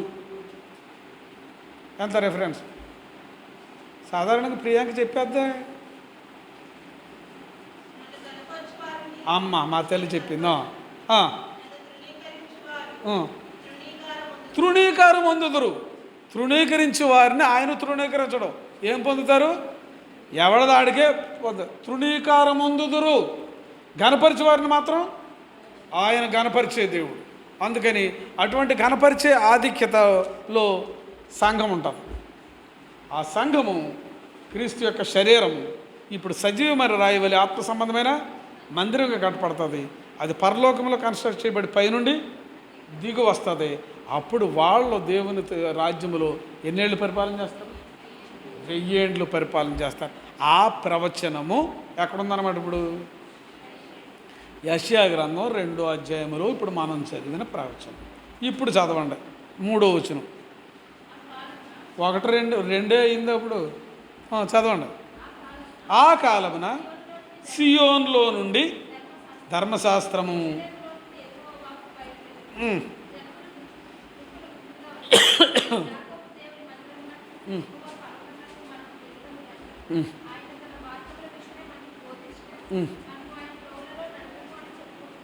ఇప్పుడు ఇక్కడ ఏం జరిగిందంటే, ఇప్పుడు కొంతమంది మనమందరం ఎత్తపడతాం. యెరూషలేము అనే పరిశుద్ధ పట్టణం ఏర్పడింది. మనం రాజులైన యాజక సమూహం, నో డౌట్. అయితే మనము పరిపాలించబడేవాళ్ళం కాదు, పరిపాలించేవాళ్ళు. బాగా గుర్తుంచుకోండి. తర్వాత ఇక్కడ ఏముంటుందంటే టెస్టింగ్ పీరియడ్. 10 దినములు ఏం కలుగుద్దంట?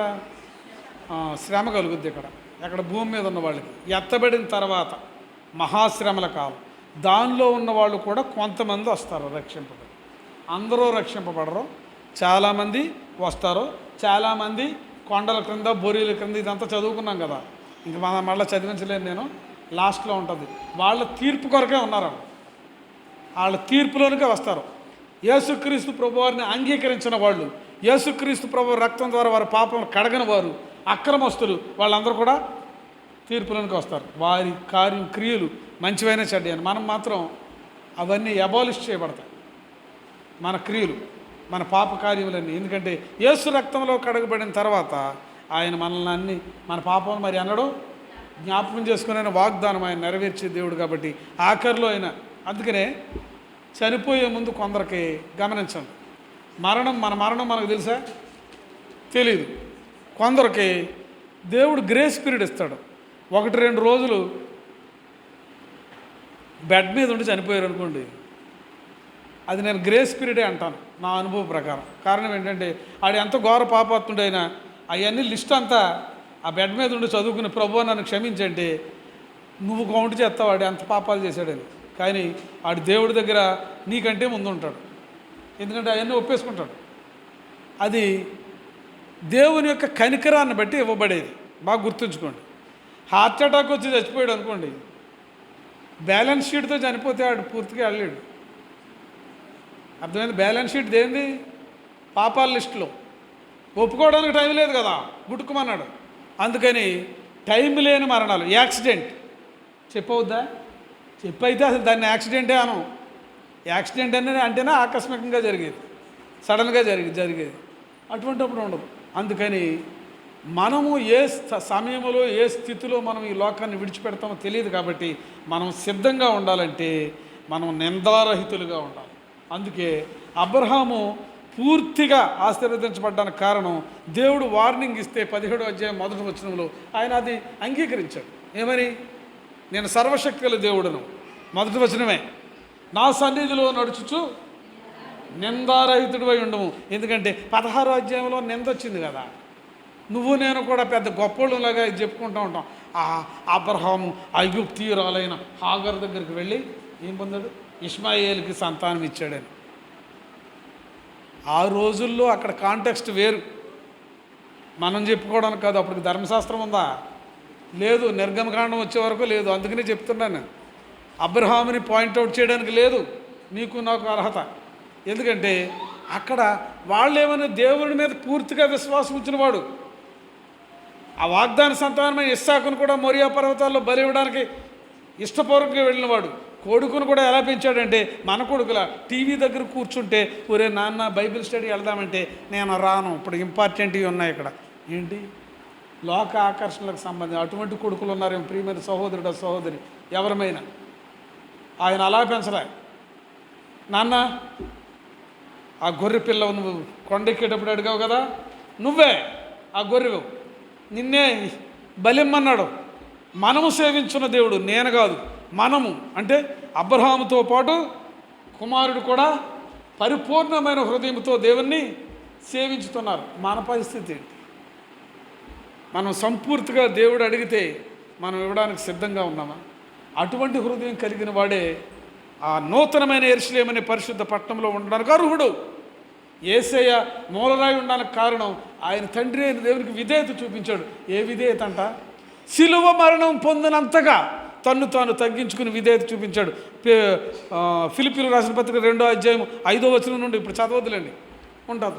అంత విధేయత చూపించాడు. నీకు నాకు మాదిరించాడు. మన విధేయత ఎలా ఉంది? తండ్రికి విధేయత, భూ సంబంధమైన వారి మీదకి విధేయత. ఆ తండ్రి అయిన దేవునికి విధేయత చూపించిన వాడే ఇష్టుడు, ఆయన ఆజ్ఞలు అనుసరించేవాడు.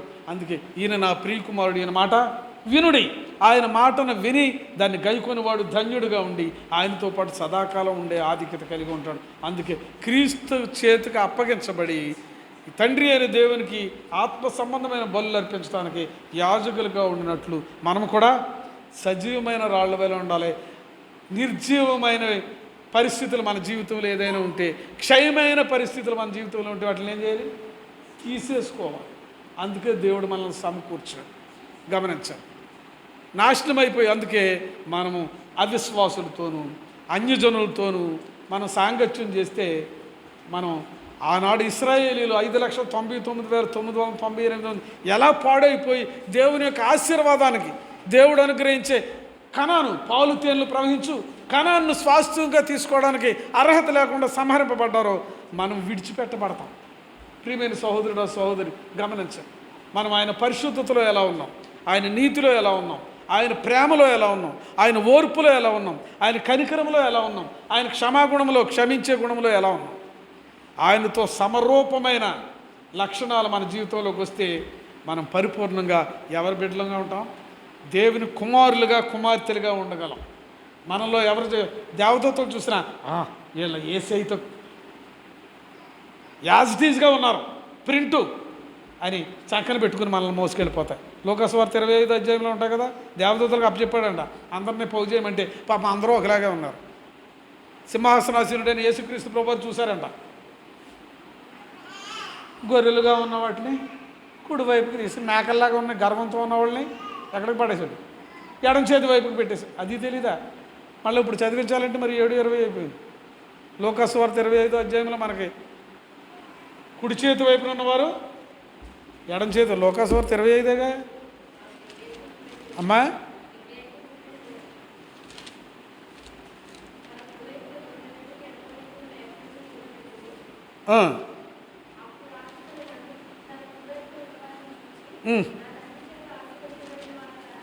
నా తండ్రి చేత ఆశీర్వదించబడిన వారిలారా,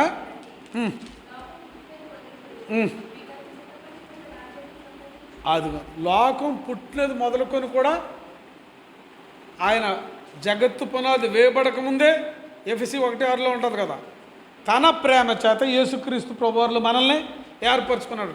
లోకం పుట్టింది మొదలుకొని యేసయ్య యందు విశ్వాసం ఉంచిన వారు, అంటే దేవుని యొక్క మహోన్నతమైన నామంలో పెరిగిన వారు అందరూ కూడా అప్పుడే సిద్ధపరిచేశాడంట రాజ్యం. అందుకే 14లో యోహాను సువార్త 14 అధ్యాయంలో యేసుక్రీస్తు ప్రభువారు అంటాడు, ఆయన నేను మీ కొరకు స్థలము సిద్ధపరచ వెళ్ళుచున్నాను. ఆ స్థలము అంటే పేర్లు రాయడానికి. గమనించండి, సిద్ధపరచింది అంటే ఏర్పాటు చేసింది మాత్రం ఎప్పుడు? భూమి పుట్టక ముందే ఏర్పాటు చేసాడు ఆయన. ఆ పరలోక రాజ్యంలో ఒక స్థలం నీ కొరకు, నా కొరకు, మనందరి కొరకు, అక్కడ ఆది ఆదాం మొదలుకొని మన ఆఖరి వరకు మనకు అటువంటి ఏర్పరచబడిన ఆ యొక్క స్థలములో నీవు నేను ఉండాలంటే ఆయన చేత కుడివైపుకి ఆయన చేత గ్రేడ్ చేయబడిన వారిలో, మందలో, గొర్రెల్లో మనం ఉన్నాం. మనం ఈ లోకంలో ఎటువంటి కార్యాలు చేశారంటే వాళ్ళు చేశారు ఏంటంటే, నేను ఆకలిగా ఉన్నాను, నేను వస్త్రహీనుడై ఉన్నాను, నేను చెరసాల్లో ఉన్నాను, నేను రోగినై ఉన్నాను, ఇవన్నీ చెప్తాడే. ఇవన్నీ మీరు చేశారు కాబట్టి మీరు కుడివైపుని మిమ్మల్ని కూర్చోబెట్టాను. మీరు చేయలేదు కాబట్టి ఎడవైపు. అందరూ కూడా ప్రభువు బిడ్డలుగానే కనపడ్డారు. అది ఎవరికి?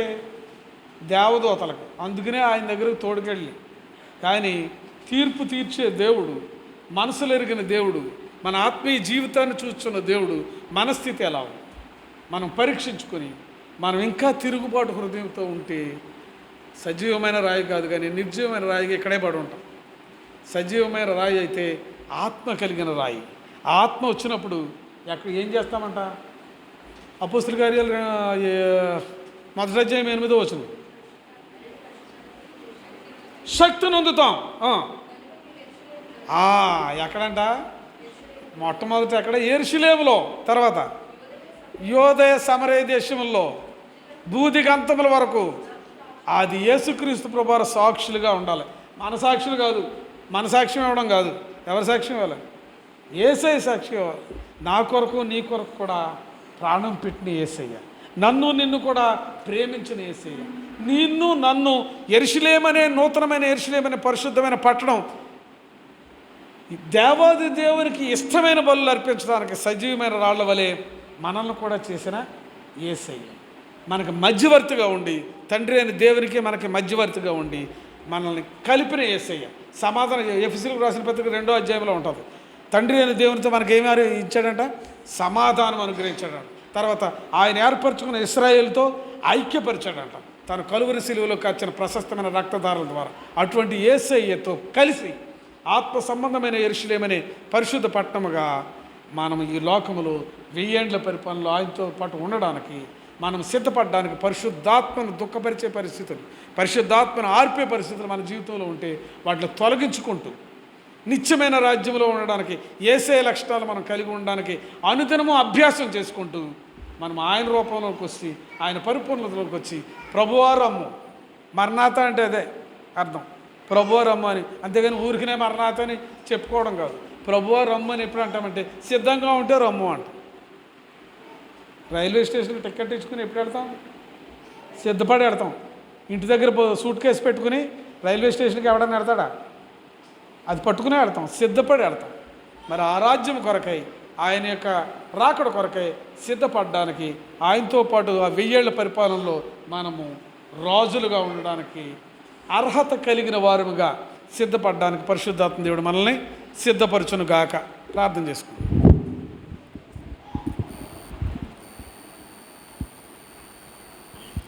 ప్రేమ నమ్మకం గల మా పరలోకపు తండ్రి, కృప కలిగిన రాజా, మీ ఘనమైన నామమున స్తోత్రములు. మీ పాద సన్నిధికి మీరు తోడుకొని వచ్చిన ప్రతి ఒక్క బిడ్డను బట్టి మీకే కృతజ్ఞతాస్తుతులు స్తోత్రములు చెల్లించున్నాం. మీ జీవవాక్యం ద్వారా మాతో మాట్లాడారు. మీకే వందనములు. ఈ పాప లోకములో నుండి మమ్మల్ని పరిశుద్ధపరిచి ప్రత్యేకించుకున్నారు. మీకే వందనములు.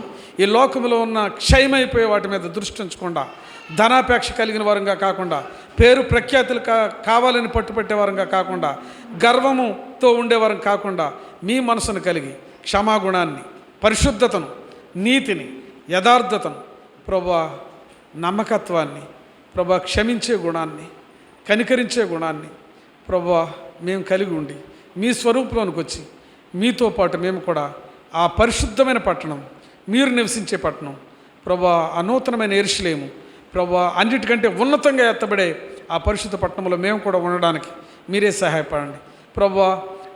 మీకు ఇష్టం కానివి ప్రతి మేము త్యజించుకోవడానికి, శరీర కార్యములు సిలువ వేసుకోవడానికి ప్రభా, ఈ లోకంలో ఉన్న తండ్రి ఆకర్షణలకు గురి కాకుండా మేము ప్రభా మిమ్మల్ని చూస్తూ ఈ యాత్రా జీవితం గడపడానికి, తద్వారా మీకు ఇష్టలుగా చేయబడి మీతో పాటు సదాకాలం ఉండి మీతో పాటు రాజ్య పరిపాలన చేయడానికి మమ్మల్ని అందరినీ అర్హులుగా తీర్చిదిద్దమని మీ నామానికి మహిమ ఘనత ప్రభువులు ఆరోపిస్తూ ప్రభా, మేము మళ్ళీ ఇంటికి వెళుచుంటుండగా మీ వాక్యం ఇంకా తీవ్రంగా ప్రభా తండ్రి ధ్యానించి ప్రభా మేము సిద్ధపడడానికి, మీకు ఇష్టం కానివి మా జీవితంలో తొలగించుకోవడానికి మీరే సహాయపడమని మీ నామానికి మహిమ ఘనత ప్రభువులు ఆరోపిస్తూ మమ్మల్ని అందరినీ మీ కృపాస్తాలకు అప్పగించుకుంటూ యేసుక్రీస్తు వారి అత్యున్నతంగా హెచ్చింబడినామని స్తుతించి గణపరిచి ప్రార్థించి వేడుకొంచున్నాం మా పరమ తండ్రి.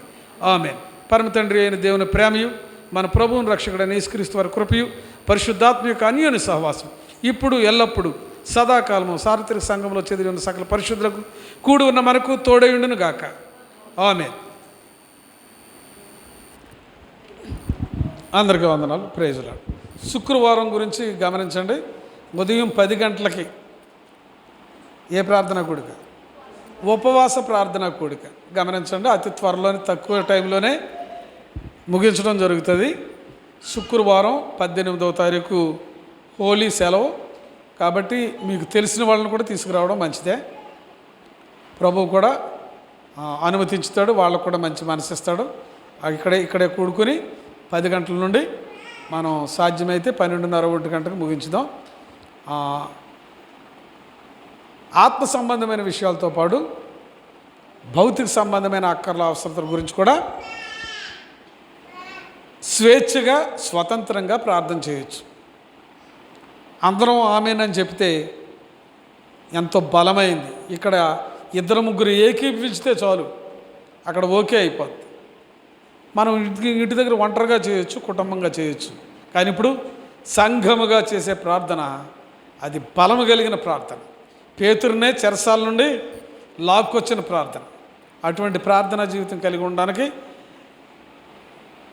ఏ ప్రార్థన? ఉపవాస ప్రార్థన. ఆ రోజునే 1 డజన్ ఇడ్లీలు తినకోకుండా వస్తే మనకు మంచిది. దాని గురించి మనం చక్కగా దేవుని వాక్యాన్ని విని మనం చక్కగా ప్రార్థన చేసుకుని వెళ్ళొచ్చు. తర్వాత వెళ్ళి ఏమన్నా ఇస్తే మందిరంలో అవి చక్కగా తీసుకుని వెళ్ళొచ్చు. ఉపవాస ప్రార్థన అయిన తర్వాత ఉపవాసం బ్రేక్ చేసుకుని వెళ్ళాలి. సేవకురాలు ఉంది కదా, అందుకు చెప్తున్నాను అది. రైట్.